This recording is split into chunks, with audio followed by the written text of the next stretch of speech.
আসসালামু আলাইকুম এভরিওয়ান। আশা করি সবাই ভালো আছেন। সো আপনারা জানেন আগামী 12 তারিখ আমাদের জাতীয় নির্বাচন অনুষ্ঠিত হবে। সুতরাং আমাদের মতো অনেকেই আছেন যারা প্রথম ভোট দেবেন। সকলের জন্য অনেক অনেক শুভকামনা রইল। তবে সকলের প্রতি আমার একটা অনুরোধ রইল, আপনারা দল দেখে না, যোগ্য প্রার্থী দেখে তাকে ভোট দেন। কেননা আপনার একটা ভোটের দ্বারাই নির্বাচিত হতে পারে সে। সুতরাং আপনার ভোটটা খুবই গুরুত্বপূর্ণ। এমন কোনো প্রার্থীকে ভোট দেবেন না, তিনি হয়তো একটা দলে, কিন্তু তিনি আপনার সমাজের জন্য ক্ষতিকর হতে পারে। এরকম কোনো প্রার্থীকে দয়া করে ভোট দেবেন না।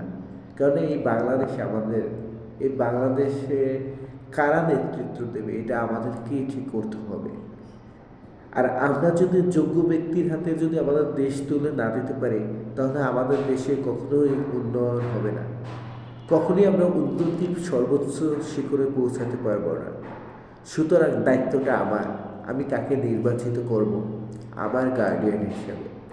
সুতরাং আপনার ভোটটা শুধু আপনি একটা দলকে দিবেন, একটা দল আপনার পছন্দ তাকে দিবেন, তা এরকম হতে পারে না। আমার ভোটটা আমি তাকিয়ে দেব, যিনি যারা নির্বাচনে দাঁড়িয়েছে তাদের ভিতর থেকে যিনি সব থেকে বেশি যোগ্য, তাকেই আমি আমার ভোটটা দেব। সুতরাং সময়টা আপনার, ভাবনাটাও আপনার, সুতরাং ভোটটাও আপনাকেই দিতে হবে। এখন যোগ্য বা অযোগ্য কাকে দেবেন আপনি, এটা সম্পূর্ণই আপনার উপর নির্ভর করে। আসসালামু আলাইকুম।